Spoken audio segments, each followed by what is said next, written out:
인적이 드문 새벽 시간에 횡단보도를 건너다 정말 이런 비극이 찾아왔습니다. 홍순빈 아나운서. 네, 지난 2일 새벽에 이 30대 남성이 중학교 동창 3명과 함께 저녁 식사 겸 술을 마시고 음식점을 나오던 길이었습니다. 네. 이 30대 남성은 동창 1명과 함께 편의점에 가려고 했던 것 같아요. 네. 마침 그 6차선 도로 건너편에 편의점이 보여서 길을 건넜는데 빨간불의 길을 건넜습니다. 횡단보도를요.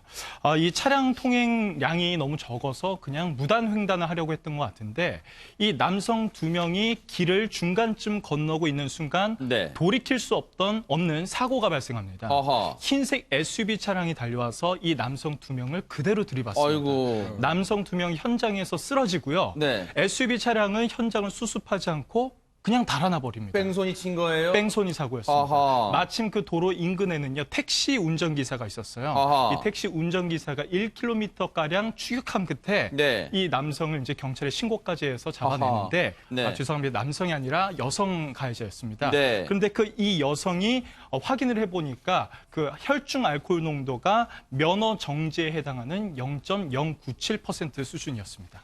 결국은 김복준 의원님 예. 이번에도 음주 뺑소니인가요 또? 그런 네요. 아하. 근데 이제 이 여성이 네. 여성 운전자가 아마 이제 술을 마셨기 때문에 사고를 내고 현장에서 도주를 했겠죠. 네. 0.097이라고 하면은 상당히 많이 마신 거예요. 조금 더 먹었으면 뭐 음주 면허 취소 수치 아니겠습니까? 그러네요. 네. 그 많이 마신 것 같은데 이 여성 운전자분이 좀 그 문제가 좀 있어요. 제가 볼 때. 왜요? 어떤 문제가 네네. 있냐면 뭐 술 마시고 운전한 것도 그렇지만 네네. 뺑소니한 것도 그렇지만 자신의 어떤 이거 운전 중에 사고 낸 거를 감추기 위해서 네. 도주하면서 아마 자신하고 친한 지인이 있었나 봐요. 아하. 그 사람한테 도움을 요청해가지고 네. 경찰이 이제 이분을 검거하기 위해서 집에 갔을 때는 그 지인이 와 있는데 네. 그 지인이 이제 그 사람은 술 안 먹었겠죠. 아하. 술 안 먹은 사람을 불러갖고 입을 맞춰서 지인이 운전한 걸로 경찰이 얘기를 한 거예요. 아하. 그러니까 자기는 처벌을 안 받겠다는 뜻이죠. 네. 그렇지만 경찰이 그게 속을 리가 없죠. 네. 당연히 요즘에 저 차량에 장착돼 있는 블랙박스를 보자고 아하. 따졌겠죠. 네네. 블랙박스 보면 누가 운전했는지 나오니까. 그러네요. 그러니까 그 부분은 미처 생각하지 못한 것 같아요. 아하. 그래서 결국 지인이라는 사람도 사실은 제가 운전한 게 아니고요. 아. 네, 저는 도움 주러 왔습니다 하고 자백을 했고 결국 네. 체포가 된 겁니다. 네. 블랙박스를 봅시다라는 경찰의 요구에 그제서야 이 지인이란 사람, 애초에 이 지인이란 사람은 그 뺑소니를 친 운전자를 도와주고 싶은 마음에서 그랬겠지만 어쨌든 그것 또한 나쁜 겁니다. 나쁜 행위예요. 그제서야 내가 운전한 게 아니었습니다라고 그제서야 실토를 했다는데 김호인 변호사님, 그렇다면 이 여성 운전자 정말 죄질이 정말 나쁘다는 생각이 듭니다. 네, 맞습니다. 이 죄질이 정말 안 좋은데요. 네. 근데 안타깝게 지금 검찰이 이 여성에 대해서 특가법상 도주치상 혐의로 구속영장을 신청을 했는데 네. 또 영장 신청이 주된 이유가 범행을 아까 은폐하려고 말씀하시지 않았습니까? 네. 그 부분이 굉장히 중요한 부분이고 사실 이런 케이스에서는 그 처음 범행을 은폐하려고 했으면 영장을 치는데 그 제일 중요한 게 도망의 염려가 있는 거거든요. 네. 근데 그럼에도 불구하고 이제 담당 이 영장 전담 재판부에서는 그 피해자한테도 일정 부분 책임이 있다. 네. 물론 무단횡단을 했으니까 그럴 수는 있죠. 그럼에도 불구하고 일정 부분 책임이 있는 거지 이 사건이 전부 다 피해자의 책임이란 건 아닌데. 네.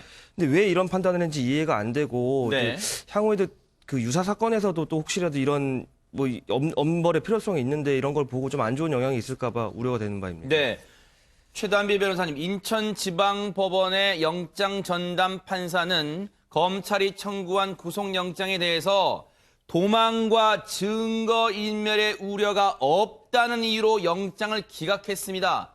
정말로 이것 말고는 영장을 기각하는 이유가 다른 건 없는 거예요? 진짜 이것 때문에 영장을 기각한 거예요? 진짜로? 이러한 사유도 이제 영장 기각의 가장 중요한 요소로 봤지만 다른 또 요소가 있었습니다. 네. 앞서서 설명을 하셨듯이 이 피해자 같은 경우에는 해당 당시에 적색 신호, 그러니까 보행자는 건널 수 없는 적색 신호, 보행자 적색 신호에서 도로를 횡단을 했어요. 그리고 이 도로가 6차선, 왕복 6차선 도로였습니다. 그렇기 때문에 이 인천지법에서는 보행자가 그 당시에 신호를 위반하고 무단횡단을 해서 사고를 냈고 또 여기에 대해서 피해에 대한 일부 책임이 있다라면서 구속영장 기각의 사유를 더 첨언을 했습니다. 네. 그러면 김복준 의원님, 네. 쉽게 말하면 운전자 입장에서는 정상 신호, 주행 신호에서 가고 있었다 이 말인가요? 네.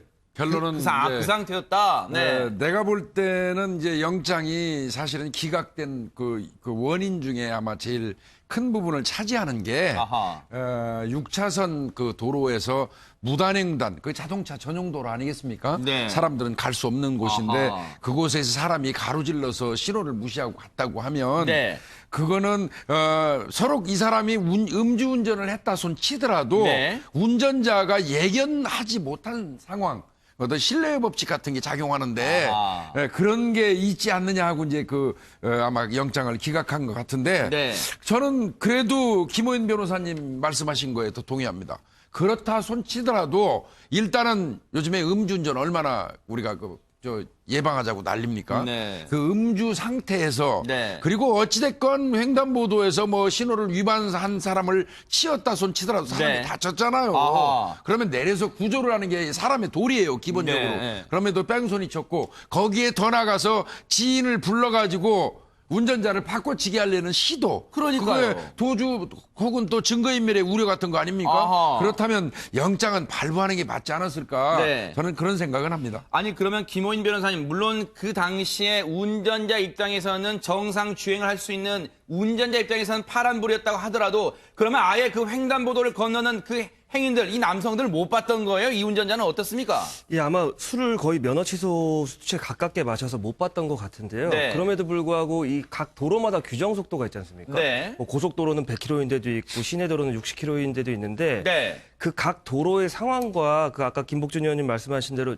자동차 전용 도로이면 사람이 튀어나온다는 예측을 할 수가 없잖아요. 아하. 그럼에도 불구하고 혹시 모를 사고를 위해서 제한 속도가 있는 거고 또 시내 같은 경우는 더 그러한데요. 네. 근데 문제는 지금 이 피해 가해자 여성분이 어느 정도 속도로 운전을 했는지는 파악이 되지 않는데 네. 그 본인이 규정 속도를 지켰다면 이 사건에 대해서 그 부분에 대해서는 뭐 책임을 묻기가 좀 어려운 면이 있지만 문제는 규정 속도를 지킨다고 하더라도 혹시 사람을 치게 되면 네. 그 자체로 면책되는 게 아니거든요. 네. 사람을 친 순간 구호모가 발생하고 그 사고 조치를 해야 되는데 그걸 하지 않은 부분이 제일 문제인 것 같습니다. 이 부분에서는. 네. 당시에 피해 남성들이 어두운 색의 옷을 입고 있어서 제대로 보지 못했다는 게 이 여성 운전자의 경찰 진술이에요. 그런데 앞서도 최단비 변호사님, 이 영장 전담 판사가 구속영장을 기각한 배경에는 이 보행자에게도 일부 책임이 있다. 지금 이렇게 본 겁니까?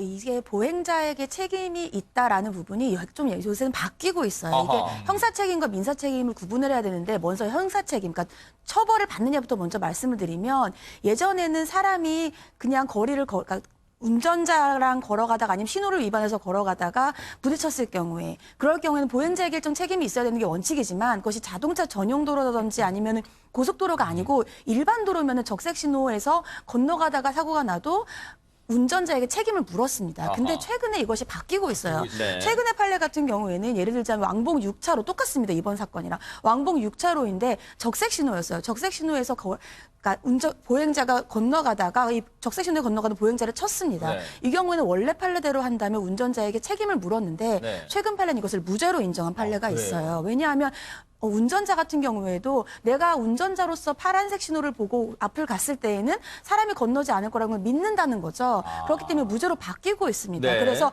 이 부분은 운전자에겐 유리하지만 민사 책임은 또 달라요. 민사 책임 같은 경우에는 이것이 빨간불에서 보행자가 건너고 운전자는 과속을 한 상태에서 이렇게 부딪혔을 때에는 운전자에게도 40%의 책임은 있다. 즉 손해배상에서 40%는 물어줘야 된다라는 판례들이 있거든요. 그렇기 때문에 빨간불에서 설사 보행자가 건넌다고 하더라도 이것이 완전히 운전자를 면책하는 것은 아니다라고 말씀을 드릴 수가 네. 있겠습니다. 자, 이런 가운데요. 과연 경찰은 이 수사를 어떻게 하고 있는지 경찰 얘기, 이번 사건 수사했던 경찰 얘기 들어보시고 이어가 보도록 하겠습니다. 그 지나치는 거를 아예 못 봤다고 하던가요? 그렇죠. 분명은 어째 건넜어요. 그다음 뭐 골절이라든가 이런 적이만 있고 크게 뭐 다치신 건 없으세요. 아니 이제 우리 조사관이 직접 갔었죠. 당시 그럼 그 가해 운전자분은 좀 이렇게 만취 상태였던 거죠? 그렇죠.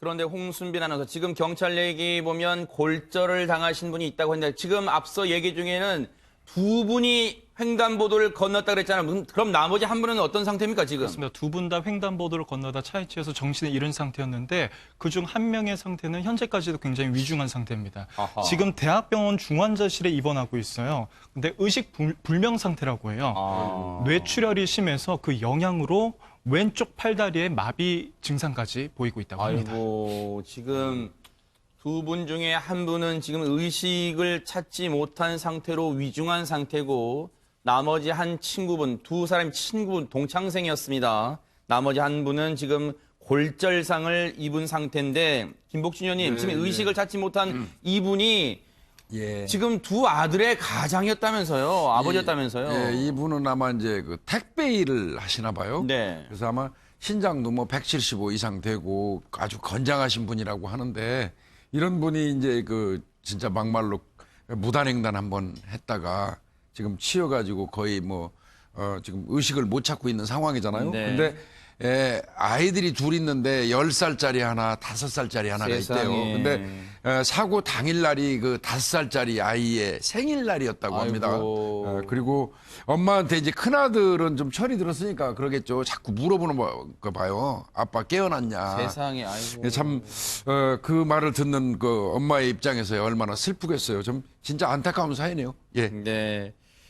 그래서 아빠가 의식이 돌아왔느냐고 묻는 걸 보면요. 큰아들이 묻잖아요.